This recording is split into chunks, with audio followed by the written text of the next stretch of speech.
and welcome back to my channel. In today's video, I want to share my top tips for anyone who is preparing for weight loss surgery. I'm currently 6 months post-op. I had my gastric bypass on the 2nd of September and I have lost 7 stone in this weight loss journey. So I wanted to talk to you today about some of the things that I did to help me prepare for my surgery, some of the things that in hindsight I wish I'd done to prepare for surgery, and just top tips for what I think you could be doing to help yourself prepare and help yourself be in the best position possible if you're about to undertake a weight loss surgery journey. As I said, I had weight loss surgery myself 6 months ago and I've been documenting the whole journey from pre-op to vlogging having my surgery, what I eat in a day, and monthly updates each month to take you along my journey. So if you want to check any of those videos out, I'll link them up in the cards and down in the description so you can follow along my journey with me if you'd like. I think that for a lot of people, they don't understand the amount of work that goes into having weight loss surgery and successfully losing weight post your surgery. I think some people have misconceptions that all it is about is, you know, being a little bit less hungry or a lot less hungry for some of us and eating less. There's so much more that goes into it, and hopefully if you're considering having weight loss surgery or you're about to undertake the journey, some of the things that I'm going to talk to you about today will help you to prepare and give yourself the best chance possible. So the first top tip that I want to suggest is to know your why. Really know why you're doing this, because trust me, the journey is going to have its ups and downs. And I think if you don't go into this knowing exactly why you want to do this, then when you're in those tougher periods, it can be really difficult to keep yourself going. And I know that for most people, sort of the surface level why is to lose weight, but I think you need to look a little bit deeper than I want to lose weight. And for me, my why was that I wanted to feel better in my body and to fit better into the world. And I talked about this in a lot more detail in my sort of surgery announcement video, but for me, it was that I didn't feel good in my body anymore. I felt unhealthy. I couldn't do the things that I wanted to do, like physically. I walked up 2 flights of stairs and I needed to sit down because I was out of breath. I was too scared to go on walks with my friends because I was worried about how long will it be? When can I sit down? Am I going to be out of breath? Am I going to be too tired? Am I going to be able to cope? I just didn't feel good in my body. And so for me, I wanted to have this surgery so I could feel better in my body, feel more able, feel more fit and active. And then also, like I said, because I wanted to fit into the world.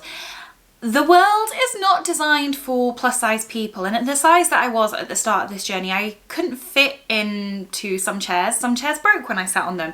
I couldn't go to a theme park. I couldn't go to a water park. There were so many things that I wanted to do that I couldn't do because of my weight and my size. So knowing really clearly, above and beyond I want to lose weight, why I started this journey has helped me in the periods where I've been struggling, because I just think back to why am I doing this, and then it reminds me and it reinvigorates me and it helps me to keep pushing. So I really would advise taking some time, sit down, do what it is that helps you process, whether it's journaling, talking to a camera, whatever it might be that works for you. Really sit down and have a look at your why. Have a look at what it is that's making you go through this journey, and hold on to that when you're having those harder times. It's not all hard, like there's ups and downs, but hold on to your why in those times of struggle or those times where you're finding it a little bit more tough. So tip number 2 is to get yourself into the right headspace before you have your surgery.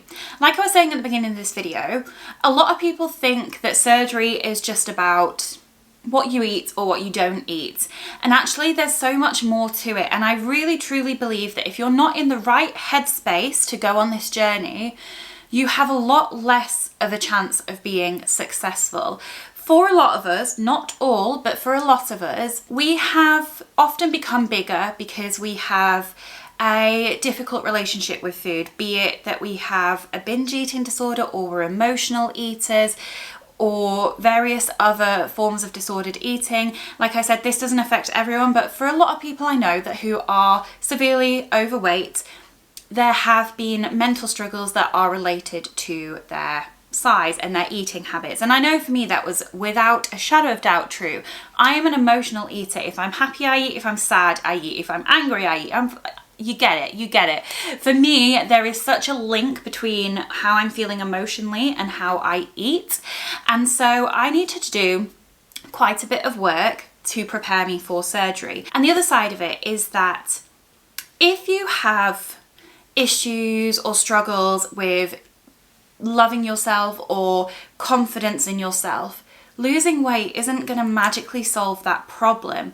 And so for me, the work that I did before my surgery to learn to love myself has been unbelievably helpful on this journey, because your body is going to change, and that is a desired outcome, but it is still quite strange going through that journey of seeing your body change. So one of the things that I did before surgery to prepare myself mentally for this journey, it was to have therapy through BetterHelp, who I'm so happy to say are sponsoring this video today. So BetterHelp is the world's largest therapy service, and they're all based online, which is amazing because it means you can access them at a time and space that works best for you, and in whichever way works best for you. So you can have phone calls, texts, or video chat. Video chat is what worked best for me, because I feel like there's so much that can be seen that can be missed when you're just talking to someone, but that works best for me. So if for you texting or just a phone call works best, you can do whatever works for you. And BetterHelp have over 25,000 therapists available, so that means that you really can find a therapist that works best for you. I was so lucky that from the get-go my therapist was just absolutely perfect for me. She understood where I was coming from. We had some similar shared life experiences that meant she could really relate to what I was talking to, and she helped me immensely on this journey. Now, if for whatever reason you don't gel with your therapist, you can choose a new therapist really easily because there's so many therapists available. So don't worry about feeling awkward because you're stuck with a therapist that isn't working for you for whatever reason, because there's so many available. Like I said, my therapist helped me immensely. When we started talking, I was right at the beginning of this journey where I was thinking about having surgery, but not sure. And we worked together throughout the whole process of me questioning whether I should, deciding that I wanted to, and preparing myself for surgery to get into the best mindset possible. She really helped me to understand why I was doing it and what difference it would mean to my life, both the positive impact and the negative impact, because there are pros and cons, and we worked through that all together. And it meant that when I went for my surgery, I was in the best mind space that I possibly could be, and I'd worked through so much that meant that I just had the best start possible. And I will be eternally grateful to my therapist for all the help she gave me, because I know without a doubt I wouldn't have been as successful on this journey had I not had her help in the lead up to me having my actual surgery. I will leave my link down in the description if you would like to try out BetterHelp for yourself. You can use my link and save 10% off your first month of therapy.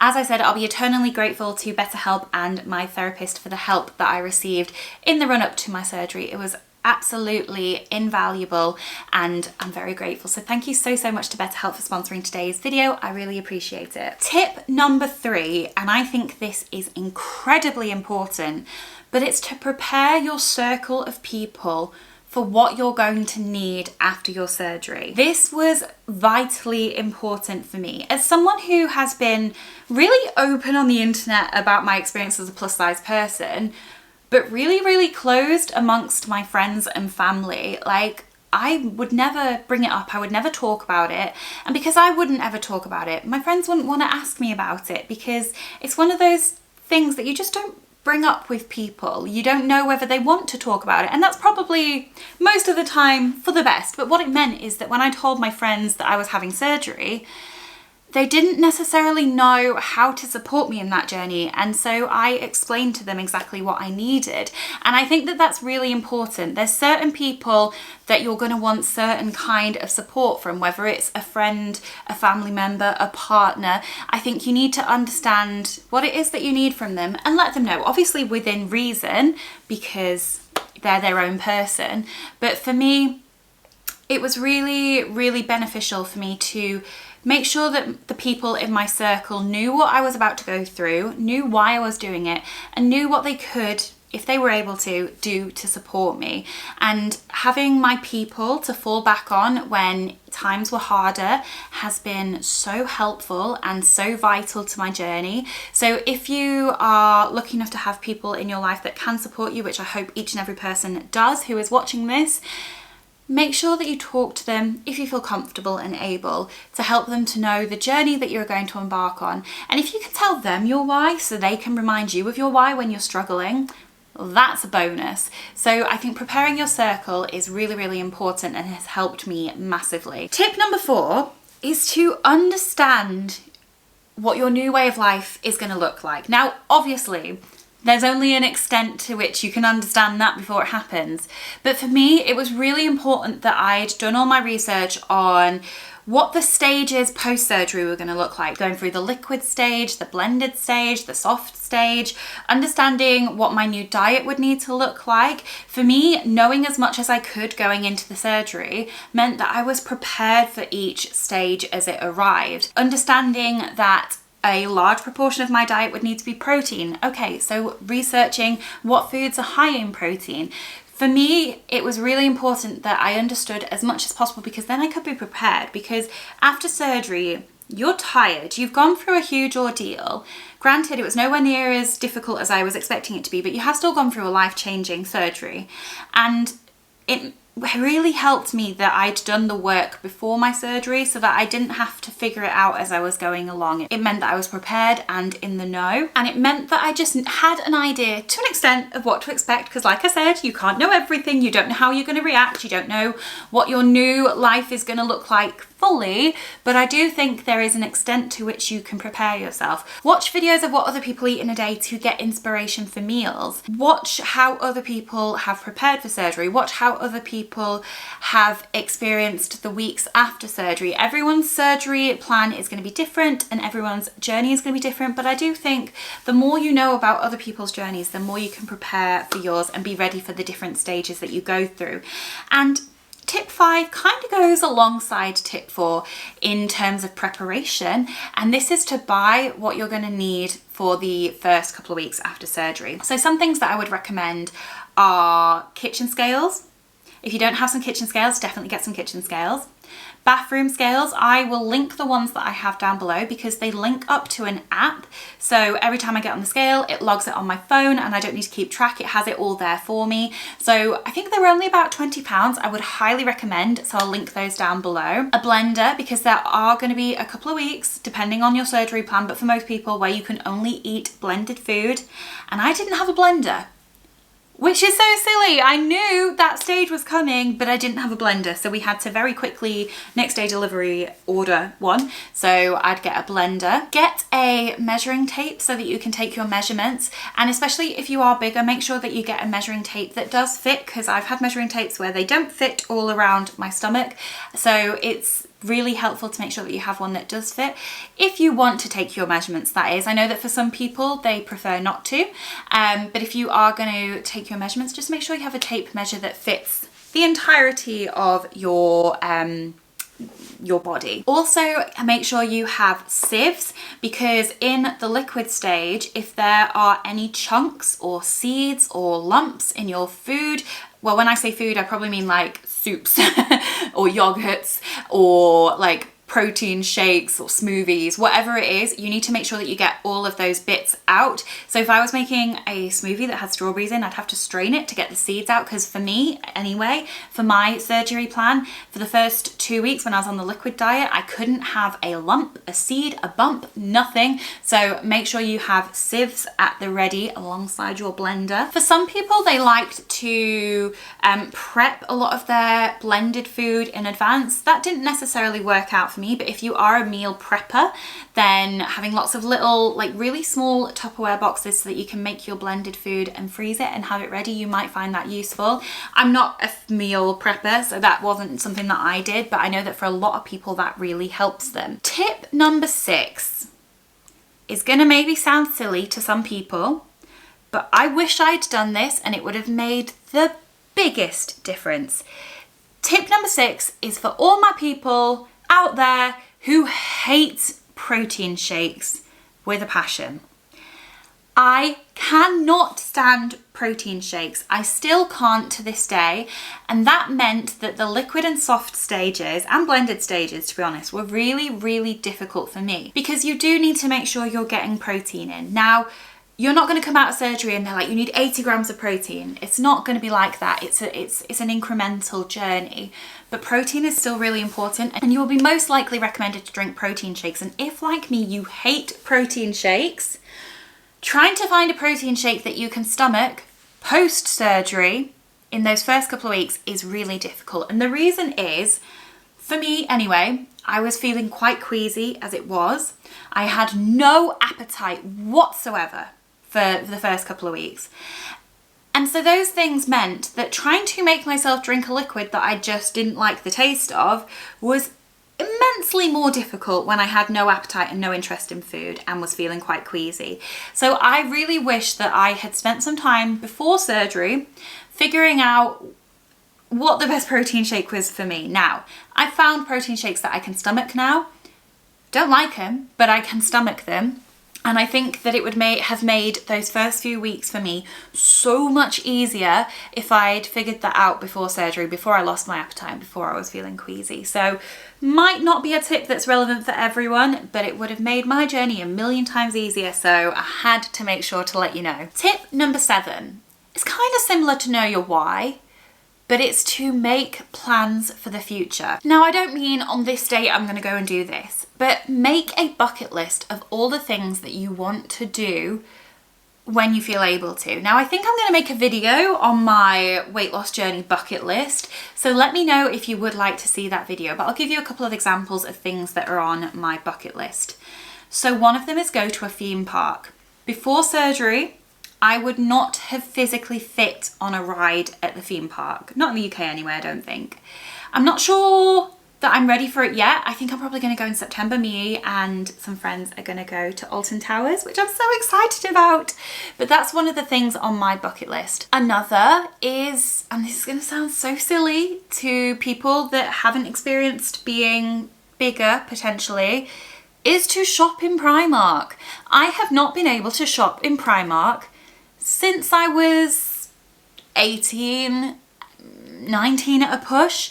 And so something that seems so trivial to most people, to me, is something that I've missed out on being able to do. Now, I did have shop at Zara on my bucket list, but then I had some straight-sized friends tell me that for most straight-sized people, they can't even shop at Zara. So, you know, I took that one off my list. If it happens, it happens. I'm not going to waste my energy on wishing for something that is unrealistic for most people.